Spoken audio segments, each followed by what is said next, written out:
રામ મંદિર પ્રાણ પ્રતિષ્ઠાના આમંત્રણના સ્વીકાર મુદ્દે પ્રદેશ કોંગ્રેસ પ્રમુખ શક્તિસિંહ ગોહિલનું નિવેદન। કહ્યું, કામ પૂર્ણ થયું ન હોય તે મંદિરની પ્રાણ પ્રતિષ્ઠા યોગ્ય। મંદિરનું કાર્ય પૂર્ણ થશે ત્યારે કોંગ્રેસ અયોધ્યા પહોંચશે। દિલમાં ભાવ હોય તો જ આશીર્વાદ મળે। શક્તિસિંહે કહ્યું, ભાજપની ઇવેન્ટમાં કોંગ્રેસ નહીં જાય। રામના નામે મત મેળવવા ઇવેન્ટ ભાજપ કરે છે। પ્રાણ પ્રતિષ્ઠાનો નિર્ણય શંકરાચાર્ય કરે છે। અમારી પાર્ટીનો જે નિર્ણય હશે તે બધા માને છે। અર્જુનભાઈની વાત વ્યક્તિગત છે। રામ મંદિરના આમંત્રણ અસ્વીકારનો વિવાદ વકર્યો। કોંગ્રેસના અમિત નાયકનું નિવેદન। કહ્યું, સરકારે કોંગ્રેસ પક્ષની ચિંતા કરવાની જરૂર નથી। મંદિરનું કામ અધૂરું હોવાથી પ્રાણ પ્રતિષ્ઠામાં ના જઈ શકાય। ચૂંટણીલક્ષી એજન્ડા ઊભા કરવા ભાજપનું આ નાટક। ચૂંટણીલક્ષી એજન્ડામાં અમે સામેલ નથી। અમે સનાતની હિન્દુ છીએ, અયોધ્યા જઈશું। કોંગ્રેસ અયોધ્યા જવાની તારીખ નક્કી કરશે। ભાજપ અમારી ચિંતા ન કરે। અમને આમંત્રણની જરૂર નથી। રામ મંદિરનું આમંત્રણનો સ્વીકાર કરી ઘરમાં ઘેરાઈ કોંગ્રેસ। કોંગ્રેસના નિર્ણયને કોંગ્રેસના જ નેતાઓએ વખોડ્યો। અર્જુન મોઢવાડિયા, અમરીશ ડેરે નિર્ણયને અયોગ્ય ગણાવ્યો। કોંગ્રેસના નેતાઓએ પ્રાણ પ્રતિષ્ઠા મહોત્સવમાં સામેલ થવા ઇનકાર કર્યો। અર્જુન મોઢવાડિયાએ કહ્યું, આવા રાજકીય નિર્ણયથી દૂર રહેવું જોઈએ। 22 જાન્યુઆરી અયોધ્યામાં રામ મંદિરની પ્રાણ પ્રતિષ્ઠા થવાની છે। પૂર્વ ધારાસભ્ય અમરીશ ડેરે નારાજગી વ્યક્ત કરી કહ્યું, નવનિર્મિત મંદિર પ્રત્યે લોકોની શ્રદ્ધા જોડાયેલી। લોક લાગણીને દિલથી માન આપવું જોઈએ। આવા નિવેદન કાર્યકર્તાઓને નિરાશ કરનાર।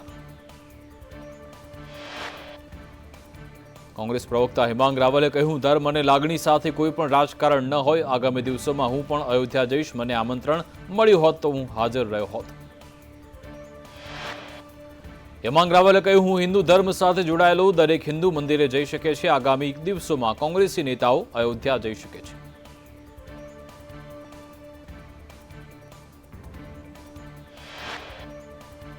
રામ મંદિર પ્રાણ પ્રતિષ્ઠા આમંત્રણને લઈ વિવાદ વકર્યો। રામ મંદિરના મુખ્ય પૂજારી સત્યેન્દ્ર દાસે કોંગ્રેસના નિર્ણય અંગે નિવેદન આપ્યું। કહ્યું, રાજનીતિ કોંગ્રેસનું બહાનું। અમે તો આમંત્રણ આપ્યું। કોંગ્રેસને લાગે છે ભાજપ રામના નામે રાજકારણ કરે છે।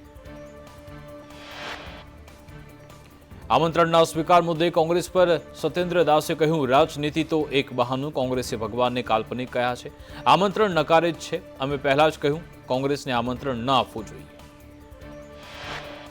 આમંત્રણના સ્વીકાર પર કોંગ્રેસ પર પ્રહાર મનોજ તિવારીએ કહ્યું, રામ મંદિર ન બને તેમ કોંગ્રેસ ઈચ્છતી હતી। રામનું મંદિર ન બને તે માટે કોંગ્રેસે વકીલો રાખ્યા હતા। કોંગ્રેસે રામજીને કાલ્પનિક કહ્યા હતા। કોંગ્રેસના વિચારો નહીં બદલાય। આમંત્રણના સ્વીકાર મુદ્દે કોંગ્રેસ પર પ્રહાર કરતા સ્મૃતિ ઈરાને કહ્યું, રામ વિરોધી ચહેરો દેશની સામે આવ્યો। કોંગ્રેસે આમંત્રણનો સ્વીકાર કર્યો। આ દેશના તમામ લોકો માટે આ ક્ષણ પુણ્યની ક્ષણ છે। જીતુ વાઘાણીએ કોંગ્રેસને આડે હાથ લીધી। કહ્યું, કોંગ્રેસના શાસનમાં સુપ્રીમ કોર્ટમાં એફિડેવિટ કર્યું। કોંગ્રેસ શ્રીરામ હતા જ નહીં તેવું નિવેદન કરતું હતું। પ્રધાનમંત્રી મોદીના કારણે જ રામ મંદિર બની રહ્યું છે। એક સમયના રામ રથના સારથી અયોધ્યા જશે લાલકૃષ્ણ અડવાણી। રામ મંદિર પ્રાણ પ્રતિષ્ઠા મહોત્સવમાં ઉપસ્થિત રહેશે। પહેલા નાદુરસ્ત તબિયતના કારણે નહોતા જવાના। સમગ્ર મામલે ડોક્ટર જ્યોતિનાથજી મહારાજનું નિવેદન। કહ્યું, ચૂંટણીલક્ષી કાર્યક્રમ હોય તો પણ કોંગ્રેસે જવું જોઈએ। કોંગ્રેસે પોતાના કાર્યકરોને પણ ઉજવણી માટે કહેવું જોઈએ। તેમણે કહ્યું, જે સત્તા પર હોય તે કાર્યક્રમ કરતા જ હોય છે। ગુગલી બોલ પર કોંગ્રેસે છક્કો મારવાનું ચૂકી ગયું। રાજકારણની પીચ પર કોંગ્રેસ રનઆઉટ થયું। દેશવાસીઓની લાગણી સાથે કોંગ્રેસે જોડાવું જોઈએ। રામ મંદિરના આમંત્રણ અસ્વીકાર મુદ્દે ભરત બોઘરાનું નિવેદન। કહ્યું, કોંગ્રેસની માનસિકતા હિન્દુ વિરોધી। સોમનાથમાં મૂર્તિ પ્રતિષ્ઠા બાદ શિખરનું કામ થયું હતું। ભગવાન શ્રી રામ મુદ્દે રાજનીતિ ન કરવી જોઈએ। કરોડો સનાતનીની આસ્થા સાથે આ જોડાયેલો મુદ્દો।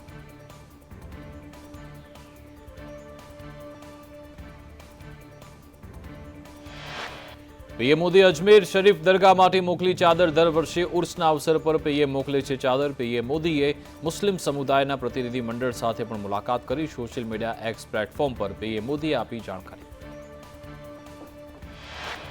યુપીમાં ઉન્નાવની એસબીઆઈ બેંક શાખામાં આંખલો ઘૂસ્યો। બેંકના કેશ કાઉન્ટર સુધી આંખલો પહોંચ્યો। બેંકમાં આંખલો ઘૂસતા ગ્રાહકોમાં કુતૂહલ। બેંકના સિક્યોરિટી ગાર્ડે આંખલાને બહાર કાઢ્યો। એનસીપી નેતા નવાબ મલિકને સુપ્રીમ કોર્ટ દ્વારા મોટી રાહત। નવાબ મલિકના વચગાળાના જામીન 6 મહિના લંબાવ્યા। ખરાબ તબિયતના આધારે વચગાળાના જામીન આપ્યા। મની લોન્ડરિંગ કેસમાં ઈડી દ્વારા થઈ હતી ધરપકડ।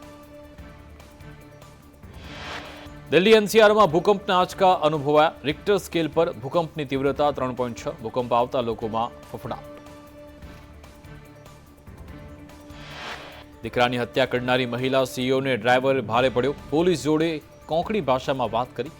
ગૂગલ મેપથી લોકેશન શોધી પોલીસ સ્ટેશન પહોંચ્યો. ઈડીએ ફારૂક અબ્દુલ્લાની સમન્સ પાઠવ્યું. મની લોન્ડરિંગ કેસમાં આજે પૂછપરછ માટે બોલાવ્યા. જમ્મુ અને કાશ્મીર ક્રિકેટ એસોસિએશનના ફંડની હેરાફેરીનો મામલો. લંડનમાં રક્ષામંત્રી રાજનાથસિંહે ચીનની માન્યતા વિશે નિવેદન આપ્યું. કહ્યું, ભારત પ્રત્યે ચીનની માનસિકતા બદલાઈ. ભારત ઇકોનોમિક પાવર બન્યું. ચીન ભારતની તાકાતનો સ્વીકાર કરે છે. ભારત ઝડપથી આગળ વધી રહ્યું છે. માલદીવ સામે રેલ એર એજન્ટ એસોસિએશનનો વિરોધ. એસોસિએશન દ્વારા માલદીવનું બુકિંગ બંધ કરાયું. માલદીવના બુકિંગ બંધ કરવાનો એસોસિએશનનો નિર્ણય. વાઇબ્રન્ટમાં સ્પોર્ટ્સ સેક્ટરમાં એમઓયુ મુદ્દે હર્ષ સંઘવીનું નિવેદન. કહ્યું, આજે સ્પોર્ટ્સ સેક્ટરમાં ઘણા એમઓયુ થયા. ગુજરાતના સ્પોર્ટ્સ સેક્ટરને આંતરરાષ્ટ્રીય સ્તરે લઈ જવાના પ્રયત્ન. ગ્લોબલ ટ્રેડ શોમાં તૈયાર થયું એનર્જી પેવેલિયન. એનર્જી પેવેલિયનમાં ગ્રીન હાઇડ્રોજનના પ્રોજેક્ટ, હાઇડ્રોજનથી લઈ વાહનના ઉત્પાદન સુધીના model, Gujarat power corporation limited દ્વારા મોડલ્સ મુકાયા. આજે વાઇબ્રન્ટ ગુજરાત ગ્લોબલ સમિટનો બીજો દિવસ. ટેકનોલોજીમાં ભારતનો દસકો સંદર્ભે સેમિનાર. ઇસરોના ચેરમેન એસ સોમનાથ કાર્યક્રમમાં હાજર. ગાંધીનગરમાં યોજાયેલ ગ્લોબલ ટ્રેડ શોમાં ભારતે જોયેલા સ્વપ્નની પ્રદર્શની મુકાઈ.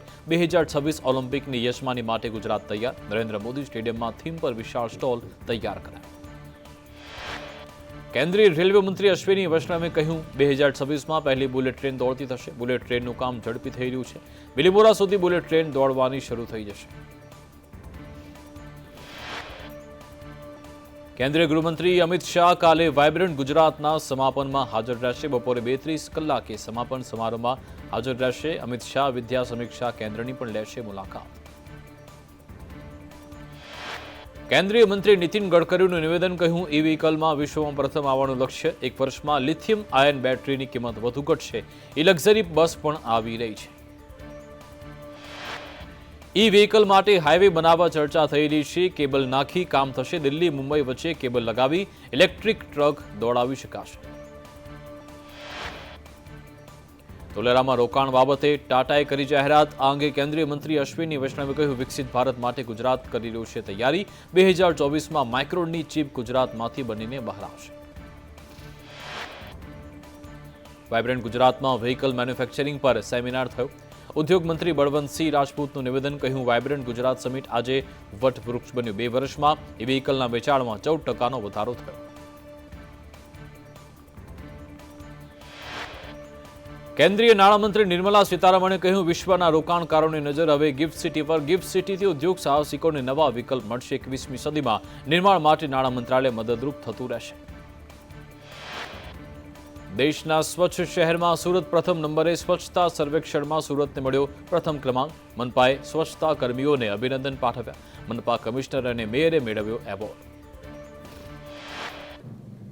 વડોદરામાં પાલિકાના વ્હીકલ પુલના 350થી વધુ કર્મચારીની હડતાલ પર. સમયસર પગાર ન મળતા હડતાલ પર ઉતર્યા. કર્મચારીને પાલિકા ડ્રેસ પણ ન આપતી હોવાની રજૂઆત થઈ. રજૂઆત છતાં નિરાકરણ ન આવતા હડતાલના માર્ગે. સુરતની માઉન્ટ મેરી હાઈસ્કૂલમાં કેટલાક શિક્ષકો પિકનિક પર જતા શિક્ષણ કાર્ય રજડ્યું. સ્કૂલના સંચાલકો શિક્ષકો પિકનિક પર ગયા. જિલ્લા શિક્ષણ અધિકારીની પરવાનગી વગર રજા જાહેર. સ્કૂલની બેદરકારીને લઈ જિલ્લા શિક્ષણ અધિકારીની થઈ ફરિયાદ. સુરતના નવા ડેપ્યુટી કમિશનરને 4 ખાતા ફાળવાયા. કમલેશ નાયકને હટાવી સ્વાતિ દેસાઈને હવાલો સોંપાયો. સ્વાતિ દેસાઈને એકાઉન્ટ વિભાગનો હવાલો સોંપાયો. પાલનપુરમાં વોર્ડ નંબર 1ના નગરસેવક આશીષ પઢિયાર સામે ફરિયાદ નોંધાઈ. આશીષ પઢિયાર અને તેમના પિતા સહિત ભાઈ સામે ફરિયાદ. માર માર્યાના આક્ષેપ કરનાર મહિલાએ નોંધાવી ફરિયાદ. મૃતક દર્શાવેલો કેયુર હાલ કિન્નરો સાથે હોવાની પરિવારને આશંકા. રાજ્યના ગૃહમંત્રી હર્ષ સંઘવીને પરિવારે કરી રજૂઆત. સીઆઈડી ક્રાઇમને તપાસ સોંપવા કરી માંગ.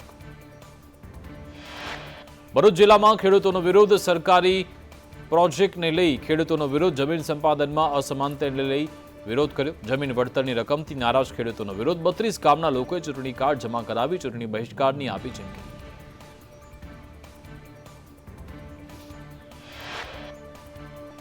પાટણના સિદ્ધપુર હાઈવે પર 4,000ની લાંચ લેતા 4 લાંચિયા કર્મચારી ઝડપાયા। લર્નિંગ લાયસન્સ માટેની કોમ્પ્યુટર પરીક્ષા પાસ કરાવવા ₹8,000ની લાંચ માંગી। મહેસાણા એસીબીએ છટકું ગોઠવી 4 અધિકારીને ઝડપ્યા। દાહોદમાં ખાનગી બસમાં મહિલા સાથે દુષ્કર્મ। મધ્યપ્રદેશની મહિલા સાથે ચાલુ બસમાં દુષ્કર્મ કર્યું। બસના ડ્રાઈવર અને કંડક્ટરે દુષ્કર્મ કર્યાનો આક્ષેપ। કરબાળા ચોકડી પાસેની ઘટના। પોલીસે બંને આરોપીને રાઉન્ડ અપ કર્યા। માં વિધર્મી યુવકે દુષ્કર્મ આચરતા ફરિયાદ। પીપલગના વિધર્મીએ 15 વર્ષીય સગીરાને લગ્નની લાલચ આપી દુષ્કર્મ આચર્યું। પશ્ચિમ પોલીસે આરોપી આમિર વોહરાની ધરપકડ કરી। સુરતમાં નકલી સ્ટોક માર્કેટનું એડવાઇઝરી કોલ સેન્ટર ઝડપાયું। વેસુ સોમેશ્વર સ્ક્વેરમાં એસએમસી દરોડા પાડી એક બાળક કિશોર સહિત 7 લોકોની ધરપકડ તેમજ 2ને વોન્ટેડ જાહેર કર્યા। 37 મોબાઈલ અને 12,000 રોકડા એસએમસીએ જપ્ત કર્યા।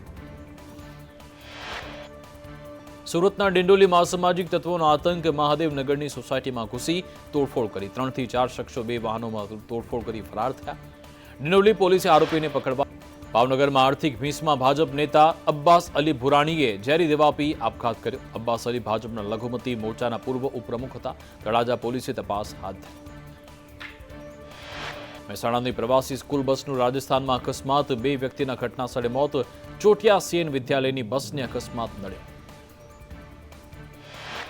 આફ્રિકા ખંડના સ્વાઝીલેન્ડમાં ગુજરાતીઓને અકસ્માત નડ્યો। સ્વાઝીલેન્ડમાં અકસ્માતમાં 3 ગુજરાતીના મોત થયા। 3 મૃતકો મૂળ ભરૂચ જિલ્લાના મનુબર ગામના પિતા પુત્ર અને પુત્રીનું અકસ્માતમાં થયું મોત। ખેડબ્રહ્મા અંબાજી હાઈવે પર મોતની સવારી। ખાનગી વાહનો પર બેસી લોકો કરી રહ્યા છે જોખમી સવારી। કોઈ દુર્ઘટના સર્જાય તો જવાબદાર કોણ? વડોદરામાં 50 વર્ષીય આધેડનો આપઘાત। કન્સ્ટ્રક્શન બિલ્ડિંગ પરથી કૂદી મોતને વહાલું કર્યું। મૃતક ડિપ્રેશનમાં હોવાનું સામે આવ્યું। મૃતદેહને પોસ્ટમોર્ટમ અર્થે હોસ્પિટલ ખસેડાયો।